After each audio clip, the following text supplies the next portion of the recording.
No atual cenário da geopolítica, nós temos regiões conflituosas como o leste da Europa ou mesmo o Oriente Médio e um enorme barril de pólvoras na região sudeste da Ásia chamada Taiwan. Nós temos Taiwan indo às urnas fazer uma votação, a qual a China chama de votação para a paz e para a guerra. Isto porque um dos candidatos, inclusive que lidera as pesquisas, franco favorito, tem uma perspectiva de que Taiwan é sim independente da China. É sobre as eleições em Taiwan que nós iremos comentar, mas antes, aqueles recados importantes aqui do YouTube. Eu vou pedir a você que curta, compartilhe o nosso conteúdo para as pessoas que gostam de geopolítica. E claro, se você quer aprender mais e de maneira aprofundada o conteúdo de geopolítica, dê uma olhada no nosso e-book, um guia de estudos feito para que você compreenda e entenda cada vez mais o que ocorre nas relações internacionais e, claro, no jogo de disputa de poder entre as grandes nações. Olá pessoal, tudo bem? Seja bem-vindo, portanto, mais uma vez ao canal Respeito à Geografia. Eu sou o professor Éder falando com você a respeito de geopolítica e trataremos aqui a respeito das eleições em Taiwan. Quais são os candidatos e eventualmente o favorito, propostas, o que mudaria eventualmente e quem reconhece Taiwan como país independente. É um processo complexo e difícil, o de Taiwan no cenário internacional a partir da década de 70, quando a ONU vota uma resolução para discutir quem é a verdadeira China. E, na concepção da ONU, foi compreendido que a verdadeira China é aquela cuja capital é Pequim e não Taipei. Portanto, Taiwan se transformou, na minha interpretação, em uma espécie de China de segunda categoria no âmbito da ONU. Enfim, nós já falamos sobre isso aqui no nosso canal em outros momentos. E quem são os candidatos que concorrem às eleições e têm chances de ganhar? Vamos aqui observar. Um deles é o Lai Ching-te, que é atual vice-presidente do país desde o ano de 2020. Nós temos que o Taiwan é governado pelo esse partido desde 2016, quando chega ao poder a atual presidente do território de Taiwan. Este candidato tem uma postura, uma perspectiva que é a seguinte: trata-se de um trabalhador pragmático pela independência de Taiwan. Em sua concepção, o território de Taiwan é independente da China e não deve ter uma relação de dependência, uma relação de subalternidade em relação a Pequim. É essa a sua perspectiva. A vice-presidente, que eventualmente encabeça sua chapa, rumo à presidência do país, é uma ex-embaixadora nos Estados Unidos, embaixadora de facto de Taiwan, que é a Rizion Bikirin. Tudo bem? Então é uma mulher aí enquanto vice-presidente a concorrer às eleições em Taiwan. Agora, o candidato que faz oposição ao atual governo, que é o Hu Yu-i, do Kuomintang, que é o partido chinês importante, trata daquela concepção do nacionalismo chinês, a ideia de que Taiwan é a verdadeira China e que a China como um todo deveria seguir os rumos do que é o governo e do que é a concepção de mundo do Kuomintang, que é o partido desse candidato que está em segundo lugar nas pesquisas e eventualmente pode se transformar em presidente de Taiwan. A sua postura tem sido a de que o território de Taiwan deve sim fazer um diálogo com a China, isso é importante. Outra coisa, apesar do diálogo que deve ser feito com a China, a ilha não deve deixar de ter relações com os Estados Unidos. Então, olhem só vocês a diferença desses dois candidatos. Para o Lai Ching-te, que é o franco favorito a ser eleito presidente, tem uma postura de Taiwan independente. Aliás, a China tem críticas muito fortes contra este candidato e o atual governo de Taiwan, que, na concepção de Pequim, tem levado a região para um aumento de tensão pelo motivo de Taiwan ter se aproximado de maneira bastante significativa em termos políticos dos Estados Unidos nos últimos anos. Agora, o outro candidato, esse segundo, é aquele que tem uma perspectiva de que sim, o território de Taiwan tem que ter um diálogo com a China, mas manter as relações com os Estados Unidos. Este candidato, inclusive, tem sido acusado por parte do eleitorado de Taiwan, inclusive dos políticos de Taiwan ali, que querem Taiwan mais independente, enxergam esse candidato como alguém que entrega Taiwan para os interesses de Pequim. Tanto é que, ao longo das campanhas, aí ao longo do tempo, nós tivemos que tal candidato do Kuomintang, o Hu Yu-i, teve que fazer diversos momentos ali, discursos e dizendo que não pretende transformar Taiwan em uma província da China, mas sim que nós temos que ter diálogo com a China. Então, o debate geopolítico e eleitoral em Taiwan envolve, sobretudo, qual será a sua relação com a China. E a China está de olho na região, porque lhe interessa muito, evidentemente, e para a China, um candidato que tem uma postura anti-Pequim é um candidato que está optando pela guerra, mesmo porque, no longo do tempo, nós teremos Taiwan sendo anexada pela China. A grande questão, e aqui vem uma interpretação que nós fazemos, é qual será a capacidade de defesa eventual de Taiwan e se eventualmente o principal aliado da ilha terá condições de defender os interesses da autonomia da ilha em relação ao gigante asiático que é a China, ao grande dragão, enfim.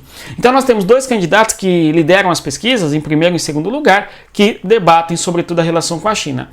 Há uma tentativa de terceira via pelo Partido Popular de Taiwan, que é do Ku Wenji. Este candidato vai discutir que a ilha de Taiwan tem que debater outros assuntos que não apenas a relação com a China ou com os Estados Unidos. E uma das suas pautas tem sido os assuntos que dizem respeito à qualidade de vida, ou seja, o encarecimento da vida, no que diz respeito ao consumo, ou mesmo a dificuldade para a compra de imóveis, a questão da saúde, enfim. Em outras palavras, esse candidato propõe um debate que diga respeito à vida do dia a dia, a vida comezinha, digamos assim, a vida do arroz com feijão ali ao longo do dia a dia, enfim, não apenas a macropolítica no sentido de discutir as relações de Taiwan com a China ou com os Estados Unidos. E diz que deve-se sim negociar com Pequim, mas sob a condição de que Pequim respeite a democracia e a liberdade. Houve uma tentativa, inclusive, de junção das candidaturas do Partido Popular de Taiwan e também do Partido do Kuomintang, que está aqui abreviado na sigla KMT, onde nós teríamos duas figuras, uma que aparentemente é contra a China e uma que é, sim, mais firme contrária à China, no sentido de ter democracia em Taiwan e liberdade em Taiwan. Mas isso acabou não prosperando, o que enfraqueceu, sem dúvida, o partido de oposição, que é o Kuomintang, que é o partido que faz oposição desde o ano de 2016, quando foi eleita a atual presidente de Taiwan, que aí nós vemos na foto, que é Tsai Ing-wen, esta mulher aí que tem liderado um distanciamento, em alguma medida, de Taiwan em relação a Pequim. E na foto aí também nós vemos lá o favorito à presidência e é atual, portanto, vice-presidente, conforme nós mencionamos. Outros aspectos que vale mencionar aqui, o mundo no mapa. O mundo no mapa diz respeito a uma abordagem que sempre fazemos aqui nos nossos vídeos de geopolítica, que é o seguinte: qualquer análise da geopolítica tem que ter uma percepção cartográfica. O problema geopolítico ocorre no território. E Taiwan, no caso, é uma pequena ilha que está a apenas 180 quilômetros de distância do grande dragão asiático, que é a China, de modo que é proximidade demais. Taiwan é, conforme sabemos, um polo de tecnologia, é um tigre asiático, inclusive, tem altos desenvolvimentos ali, altos índices em termos de desenvolvimento humano, enfim. 25 milhões de habitantes, a língua oficial é o mandarim, o budismo e o taoísmo são as religiões predominantes, que são as mesmas, inclusive, do território da China, né? E a principal etnia é a etnia Han, que é justamente a etnia que perfaz pelo menos 90% da China continental, mesmo porque Taiwan, em boa medida, é fruto de uma fuga, não é, do partido Kuomintang, que perde o processo evolucionário para o partido de Mao Tse-tung, o partido comunista chinês, enfim. Aqui no YouTube nós temos uma playlist sobre a China, dê uma olhada. Muito bom, então aí algumas características de Taiwan. Temos ainda aqui a posição geográfica de Taiwan em relação à China. Vocês veem claramente que é um território que tem acesso de maneira aberta ao Oceano Pacífico, que é justamente onde se concentra o centro econômico do mundo hoje, sobretudo por causa da China e da costa oeste dos Estados Unidos. Muito bem, aí as fotos das figuras políticas que nós já mencionamos e aqui a população andando na rua e vamos entender um pouco a relação de Taiwan com a China e por que tal relação é difícil. Nós temos que a República Popular da China, que é a chamada China continental. Então, Taiwan chama República da China. A China chama República Popular da China, isto desde 1949. Ou seja, Taiwan tem uma concepção de que trata-se da verdadeira China, ok? Agora, a China continental não aceita a independência de Taiwan, tem Taiwan como uma província rebelde e trata o governo como sendo ilegítimo. E mais, à medida que Taiwan tiver um governo que vai buscar independência formal da China, nós teremos, sem dúvida, Pequim vendo isso com muito maus olhos. A atual presidente de Taiwan, bem como o candidato favorito a vencer as eleições, acusa a China de tentar barganhar e pressionar Taiwan para que essa candidatura não consiga ser eleita. E, no caso, a China considera que ela é a autoridade de Taiwan e, portanto, não os governos ali eleitos pela população que lá vive. Na concepção real, nós temos o seguinte: Taiwan é soberano em diversas áreas, apesar da não aceitação da China. Taiwan é soberano no que diz respeito à defesa, às eleições internas, assim como também o sistema político. No caso, um sistema presidencialista, o voto eleito é feito, no caso, melhor dizendo, no papel. Temos um judiciário próprio, ou seja, as leis de Taiwan não são as mesmas da China, e uma questão econômica própria de Taiwan também. Ou seja, Taiwan tem diferenças absurdas, absolutas em relação à China, conforme podemos observar aqui. Agora, Taiwan, é importante que quando Mao Tse-tung chega ao poder em 1949, em Pequim, vamos assim dizer, a China continental passa a se chamar República Popular da China e os países não reconhecem a China como país independente, certo? Mas sim Taiwan, cuja capital é Taipei, seria a verdadeira China. Porém, na década de 70, sobretudo por causa da aproximação dos Estados Unidos com a China continental, nós vamos ter a ONU votando uma resolução para discutir se Taiwan é ou não é um país independente. No caso, quem que é a verdadeira China? É isso que ali a resolução da ONU está votando na década de 70. 2/3 da Assembleia Geral votou que a China continental, cuja capital é Pequim, corresponde à única representante da China.